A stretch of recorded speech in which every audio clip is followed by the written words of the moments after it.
तो प्यारे बच्चों हम लोग बात करेंगे हड़प्पा नगरों से प्राप्त वस्तुएं, यानी हड़प्पा सभ्यता जो है, हड़प्पा नगरों से क्या क्या वस्तुएं हमें प्राप्त हुई है, इन सभी के बारे में हम क्या करेंगे, देखेंगे। सबसे पहले देखो, हड़प्पा नगरों से प्राप्त वस्तुओं में सबसे पहला जो स्थल है वो तो था आपका हड़प्पा। ठीक है, क्या था सबसे पहला स्थल जिसका नाम क्या था, हड़प्पा था। लेकिन यहाँ पर हम पहले देखेंगे क्या, मोहनजोदड़ो से प्राप्त वस्तुएं, यानी हड़प्पा सभ्यता में जो सबसे विशाल शहर था उसका नाम क्या था, मोहनजोदड़ो। हड़प्पा सभ्यता में पाई जाने वाली सबसे पहला जो शहर था उसका नाम क्या था, हड़प्पा। ठीक है, देखिए मोहनजोदड़ो से प्राप्त वस्तुएं हमें क्या क्या मिले हैं मोहनजोदड़ो से। तो देखिए मोहनजोदड़ो सिंधी भाषा का शब्द है। आपको सवाल पूछेगा कि मोहनजोदड़ो किस भाषा का शब्द है, तो याद रखिएगा किस भाषा का शब्द है मोहनजोदड़ो, तो सिंधी भाषा। कौन सा भाषा प्यारे बच्चों, सिंधी भाषा।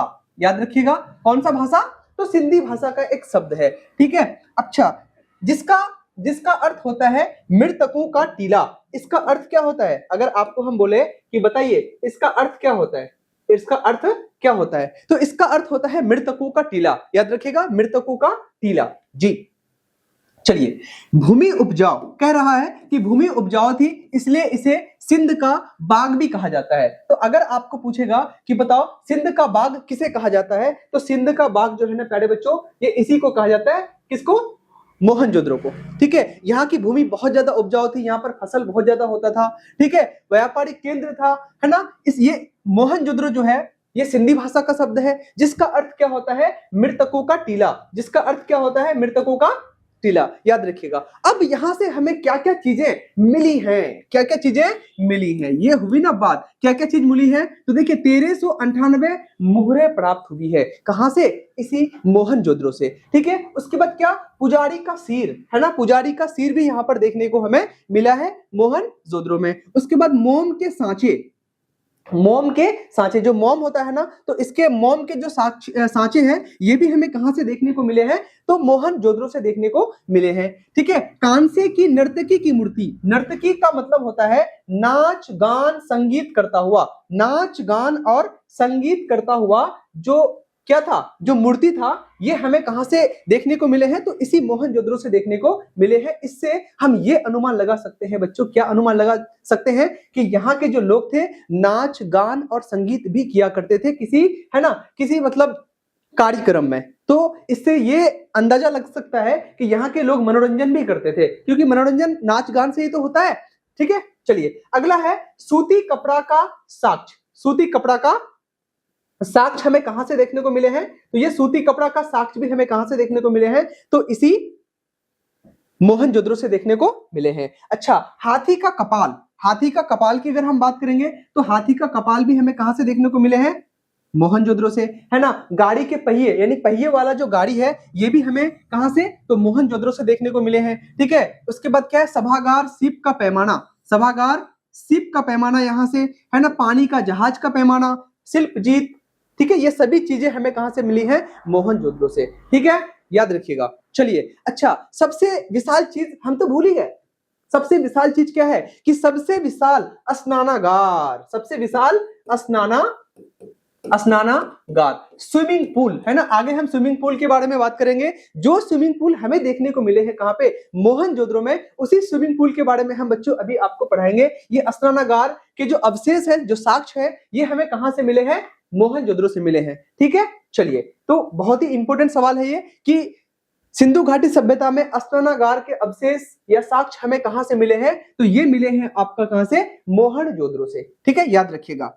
ठीक है, अब यहां पे एक बात क्या कह रहा है, देखिएगा ध्यान से, मैं इसको कर देता हूं थोड़ा सा मूव। देखिए क्या कह रहा है कि मेसोपोटामिया की मूढ़े, दाढ़ी वाले मनुष्य की प्रतिमा, हाथी दांत की तराजू, पशुपति,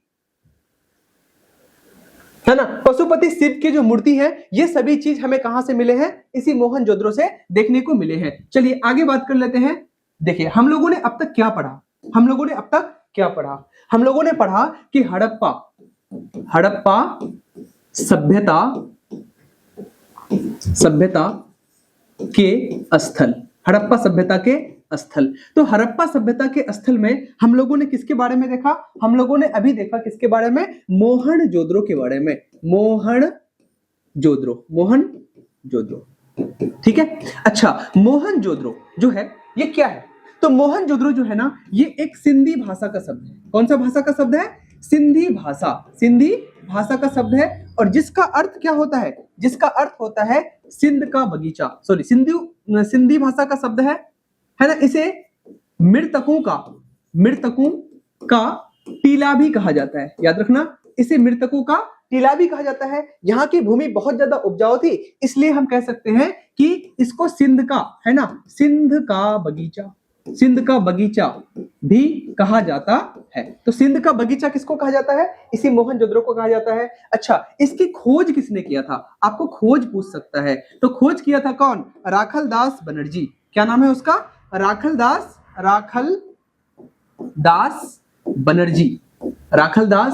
बनर्जी इसका खोज किया था। किसका? अच्छा, कब किया था? यह भी सवाल पूछ सकता है कि इसकी खोज कब हुई थी। तो प्यारे प्यारे बच्चों, इसकी खोज 1922 में हुई थी। ठीक, हड़प्पा सभ्यता के 1 साल बाद इसकी खोज हो गई थी। ठीक है। फिर पूछेगा कि बताओ मोहनजोदड़ो किस नदी के किनारे स्थित है? तो ये है आपके पाकिस्तान के, है ना, पाकिस्तान के, है ना, सिंध नदी। कौन सा नदी? सिंधु नदी। पाकिस्तान नहीं लिखो, यहाँ पे सिंधु नदी लिख दो। सिंधु नदी के बाएं तट पर स्थित है। अच्छा, ये आपका मोहनजोदड़ो कहां पर है? ये कहां पर है? तो ये है आपका कहां पे? पाकिस्तान में। कहां पे है प्यारे प्यारे बच्चों? पाकिस्तान में ये आपका स्थित है। इतना आप कर लो, यकीन है कि यहां से आपको 1 नंबर जरूर आएगा, एग्जाम में जरूर फंसना है। ठीक है। अच्छा, यहां से क्या क्या चीजें मिली है? तो बहुत सारे चीज मिली है, जैसे कि मैंने आपको बताया, है ना। सबसे बड़ा स्नानागार के अवशेष हमें कहां से मिले हैं? तो इसी मोहनजोदड़ो से मिले हैं। सबसे बड़ा अन्नागार, चाहे हम स्नानागार की बात करेंगे, स्नानागार जिसको हम लोग स्विमिंग पूल कहते हैं, है ना। आप सोच सकते हो कि आज हम लोग 2026 में जी रहे हैं, 2026 में जी रहे हैं। आज भी बहुत सारे ऐसे लोग हैं जो स्विमिंग पूल में नहीं नहाया होगा, है ना। इवन मैं भी नहीं नहाया हूं, लेकिन उस जमाने के जो लोग थे उस समय स्नानागार का प्रयोग करते थे किसी खास कार्यक्रम में। तो आप सोच सकते हैं कि हमारा जो सभ्यता था आज से 4 से 5 हजार साल पहले कितना ज्यादा विकसित था, आप अनुमान लगा सकते हैं। ठीक है। चलिए, चाहे स्नानागार की बात करेंगे या फिर अन्नागार की बात करेंगे, ये दोनों के दोनों हमें कहां से देखने को मिले हैं? ये दोनों के दोनों कहां से देखने को मिले हैं? तो ये देखने को मिले हैं आपका कहां से? मोहनजोदड़ो से। ठीक है, याद रहेगा। चलो आगे देखते हैं। हड़प्पा से प्राप्त वस्तुएं। अब हमें हड़प्पा से क्या क्या वस्तुएं प्राप्त हुए हैं? तो देखिए, पहला सवाल आपको पूछेगा कि बताओ ये हड़प्पा जो है ना, इसका खोज किसने किया था? तो हड़प्पा का जो खोज किया था ना, वो किया था राय बहादुर, है ना, दयाराम साहनी जी ने किया था। फिर सवाल पूछेगा कि बताओ बच्चों, जो हड़प्पा है इसकी खोज कब हुई थी? तुम कहोगे सर 1921 में हुई थी। यही तो हुई थी, 1921। सही जवाब हो जाएगा 1921। अब देखिए, अब यहां से हमें क्या क्या चीज देखने को मिले हैं हड़प्पा से। तो देखिए, स्त्रियों की लघु, है ना, मूर्तियां यहां से आपको देखने को मिले हैं। स्त्री की मूर्ति जिसके गर्भ से पौधा निकलता हुआ आपको दिखाया गया है। मतलब कोई स्त्री है ना, कोई स्त्री है, इसके गर्भ से एक पौधा निकलता हुआ दिखाई दिया है। मतलब इसके अवशेष मिले हैं कहां पे? आपको हड़प्पा में। ठीक है। देखिए, पहिए वाली गाड़ी, ये भी आपको कहां से देखने को मिले हैं? पहिए वाली गाड़ी, तो ये भी आपको देखने को मिले हैं। याद रखना, कहां से देखने को मिले हैं पहिए वाली गाड़ी? तो हड़प्पा से। ठीक है ना। RH-37 कब्रिस्तान, यानी वहां पर एक कब्रिस्तान के भी साक्ष्य मिले हैं, क्योंकि हड़प्पा सभ्यता में ना जलाने के अवशेष हमें नहीं मिले हैं, बल्कि किसके? दफनाने के अवशेष मिले हैं। तो कब्रिस्तान जो है ना, कब्रिस्तान का नाम क्या था? RH-37 कब्रिस्तान हमें कहां से देखने को मिले हैं बच्चे? ये हमें देखने को मिले हैं हड़प्पा से। आगे देखिए, लेख युक्त बर्तन, यानी जो बर्तन होते थे उसमें जो है ना, उसमें मतलब कुछ लिखा हुआ रहता था। तो लेख युक्त बर्तन भी हमें कहां से देखने को मिले हैं? इसी हड़प्पा से। शंख का बैल, आपको सवाल पूछेगा कि शंख का बैल हमें कहां से प्राप्त हुआ है? तो ये हड़प्पा से प्राप्त हुए हैं। आगे देखिए, है ना, लकड़ी का हल, लकड़ी का हल हमें हड़प्पा से प्राप्त हुए हैं, है ना। मकूटे, तांबे की मुहरे, जौ, देखिए जौ और गेहूं के भूसे, जौ और गेहूं के भूसे, ये सभी चीज हमें कहां से देखने को मिले हैं बच्चे, बताइए फटाफट से। इसी हड़प्पा से देखने को मिले हैं। ठीक है, आगे देखिए, आगे है कि मटर व तिल की खेती, खरगोश के चित्र वाली मुर्दा, ये सभी के सभी हमें हड़प्पा से देखने को मिले हैं और आपको 1 नंबर जरूर आना है एग्जाम में। चलिए आगे देखिए, चुन्हुद्रो, क्या पूछा है, चुन्हुद्रो। अच्छा, सबसे पहला सवाल पूछेगा कि ये चुन्हुद्रो कहां पर है, ये कहां पर है। तो ये जो चुन्हुद्रो है ना बच्चों, है ना, ये है सिंध प्रांत। ये कहां पे है, सिंध प्रांत, पाकिस्तान में, पाकिस्तान के सिंध प्रांत में, यानी सिंध प्रांत पाकिस्तान में, पाकिस्तान में ये क्या है, स्थित है। ठीक, अच्छा, आपको पूछेगा कि बताओ इसकी चुन्हुद्रो की खोज, चुन्हुद्रो की खोज किसने किया था। तो चुन्हुद्रो की जो खोज है ना, ये किया था, है ना, नाना गोपाल मजूमदार, है ना, नाना गोपाल मजूमदार इसकी खोज किया था। अच्छा, आपको पूछ सकता है कि बताओ ये जो चुन्हुद्रो है ना, चुन्हुद्रो किस नदी के किनारे स्थित है, चुन्हुद्रो किस नदी के किनारे स्थित है। तो इसके नदी का नाम याद रखना बच्चों, है ना, नदी का नाम क्या हो जाएगा, नदी का नाम हो जाएगा भोगवा। कौन सा नदी हो जाएगा, सॉरी भोगवा नहीं, सिंधु नदी हो जाएगा, सॉरी भोगवा तो आपका लोथल में है ना, सिंधु नदी। कौन सा नदी, सिंधु नदी। ठीक है, इतना याद रह जाएगा। चलिए, जब आपको इतना याद रह जाएगा तो देखो, चुन्हुद्रो से प्राप्त वस्तुएं, यानी हड़प्पा सभ्यता का एक विशाल, है ना, स्थल था जिसका नाम क्या था, चुन्हुद्रो। तो चुन्हुद्रो से हमें क्या क्या चीजें प्राप्त हुई है, एक बार हम एक झलक देख लेते हैं। मनके बनाने का कारखाना, जी हाँ बच्चों, मनके का मतलब समझते हो ना, मोती बनाने का कारखाना, ये कहां से देखने को मिले हैं, तो इसी चुन्हुद्रो से देखने को मिले हैं। तो इसलिए आप कह सकते हैं कि ये जो क्षेत्र था ना, ये क्या था, हम इसको कह सकते हैं औद्योगिक क्षेत्र था। क्या था, औद्योगिक क्षेत्र था, क्योंकि यहाँ पे बहुत सारे क्या थे, कारखाने थे। औद्योगिक शहर था ये, औद्योगिक शहर लिख देते हैं, अच्छा रहेगा, औद्योगिक शहर था ये। ठीक है, चलिए अब देखिए, अब क्या कह रहा है कि पीतल की बतख, मतलब एक पीतल का जो खिलौना वाला बतख है, इसके भी साक्ष्य कहां से मिले हैं, तो चुन्हुद्रो से मिले हैं। तो इससे यह अनुमान लगाया जा सकता है कि उस जमाने के लोग जो है ना, पीतल का भी प्रयोग करते थे, चाहे वो खिलौना बनाने के रूप में हो, चाहे वो आभूषण के रूप में हो, है ना, दोनों ही रूप में क्या करते थे, पीतल का इस्तेमाल करते थे। ठीक है, अगला है तराजू, है ना, बाट, तराजू तो आपने देखा ही होगा, है ना, जिसको हम लोग आम भाषा में क्या बोलते हैं, दाढ़ी, बैलेंस। ठीक है, तो तराजू जो है ना, तराजू के साक्ष्य हमें कहां से देखने को मिले हैं बच्चे, ये चुन्हुद्रो से देखने को मिले हैं। आगे बात करें, देखिए बैलगाड़ी के अवशेष हमें कहां से मिले हैं, तो इसी चुन्हुद्रो से मिले हैं, बैलगाड़ी के साक्ष्य मिले हैं, है ना। लिपस्टिक, जो लड़कियां आजकल लिपस्टिक लगा करके अपना ठोर को ललिया कर रही है, तो ये हमें कहां से देखने को मिले हैं, यानी लिपस्टिक का प्रमाण भी चुन्हुद्रो से मिलते हैं।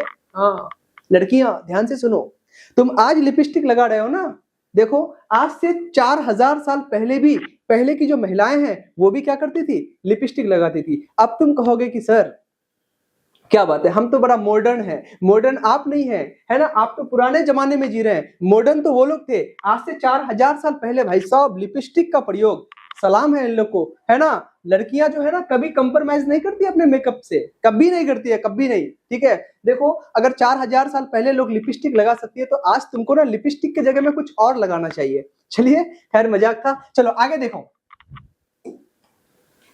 चलिए लोथल, क्या है बच्चों, लोथल के बारे में हमें क्या क्या जानकारी मिलता है। सबसे पहले हम बात करें कि लोथल कहां पर स्थित है, तो लोथल है आपके गुजरात में। कहां पर है, गुजरात में। अच्छा, लोथल गुजरात में है, कहां पे है, गुजरात में है। कौन सा नदी, तो भोगवा नदी, याद रखिएगा, भोगवा नदी के किनारे पर ये क्या है, स्थित है। भोगवा नदी के किनारे पर क्या है, स्थित है। इसकी खोज किसने किया था, तो इसका खोज किया था S.R. राव। खोज किसने किया था, S.R.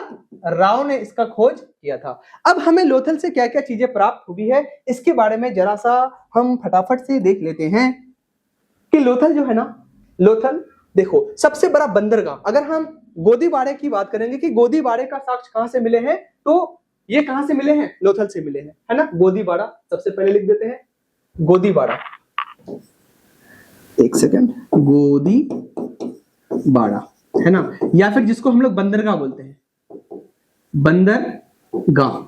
तो सबसे बड़ा बंदरगाह के साक्ष्य में कहां से मिले हैं? तो इसी लोथल से देखने को मिले हैं। उसके बाद देखिए फारस की मुहरे कहां से मिले हैं? तो लोथल से मिले हैं, है ना। धान बाजरे की खेती, यानी धान और बाजरे की खेती का प्रमाण हमें कहां से मिलता है? तो इसी लोथल से देखने को मिलता है। और आगे बात करेंगे, आटा पीसने वाली चक्की भी हमें कहां से देखने को मिलता है? तो इसी लोथल से देखने को मिलता है। हाथी दांत का पैमाना, हाथी का जो दांत होता है ना, एक खाने वाला होता है, एक दिखाने वाले होते हैं, हाथी के 2 दांत होते हैं, ठीक है। तो भाई हाथी दांत का जो पैमाना है ना, इससे आभूषण बनाया जाता था उस जमाने में, तो ये भी हमें कहां से मिले हैं? लोथल में मिले हैं। बेसिकली आपको क्वेश्चन पूछेगा कि लोथल किस नदी के किनारे पर है, लोथल कहां पर है, लोथल की खोज किसने किया था, है ना। या फिर आपको पूछेगा कि बताओ फारस की मुहरें हमें कहां से प्राप्त हुई है, सबसे बड़ा बंदरगाह हमें कहां से देखने को मिला है? तो इसी लोथल से मिला है। कुत्ते की मूर्ति भी हमें देखने को मिला है, कहां से? लोथल से। तीन युगले, है ना, समाधान, ये भी हमें लोथल से देखने को मिला है ना। उसके बाद देखो गोटी यानी बंदरगाह के साक्ष्य हमें मिला है। उसके बाद क्या है? बकों की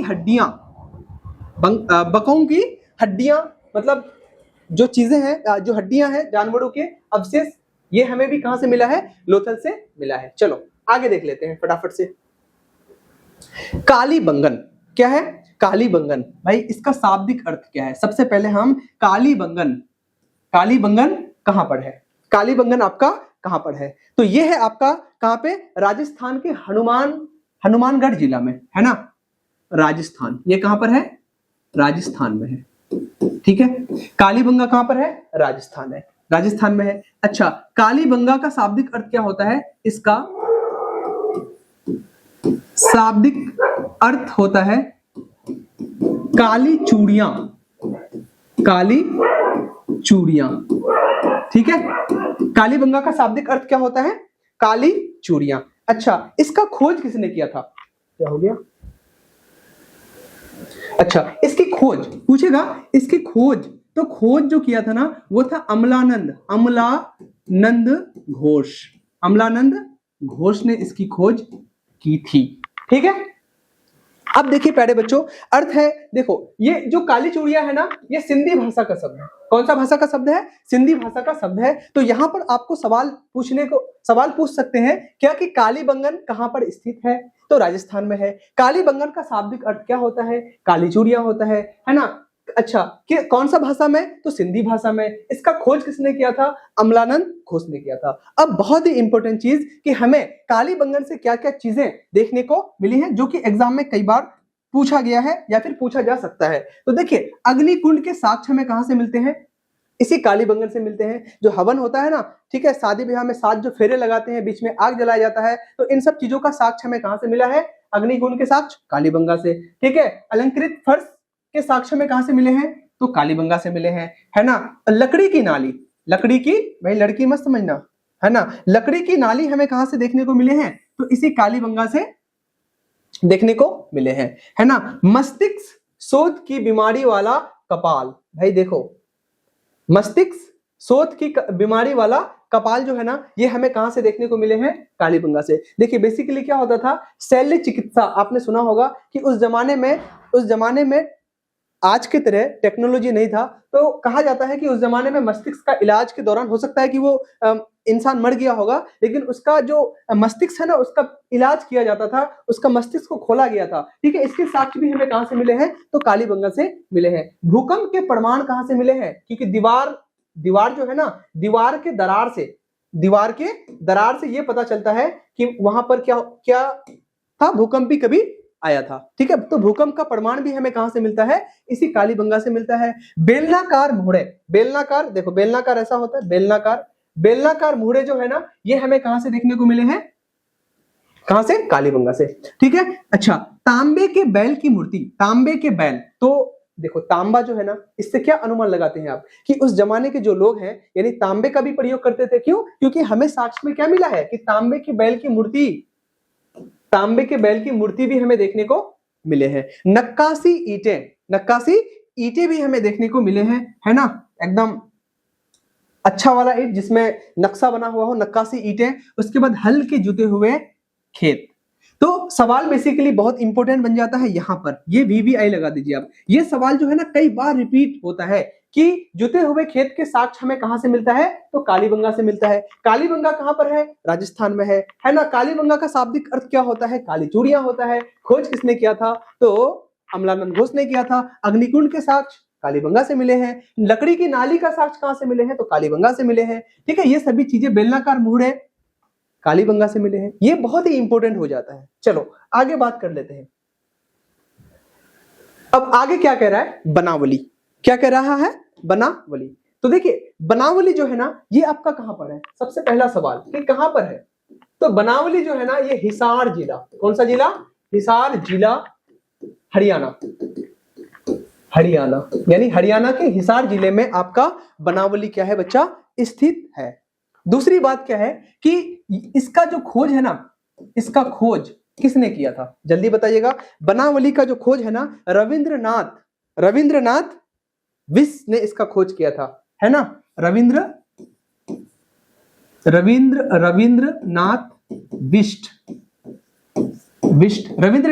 विष्ट ने इसका खोज किया था।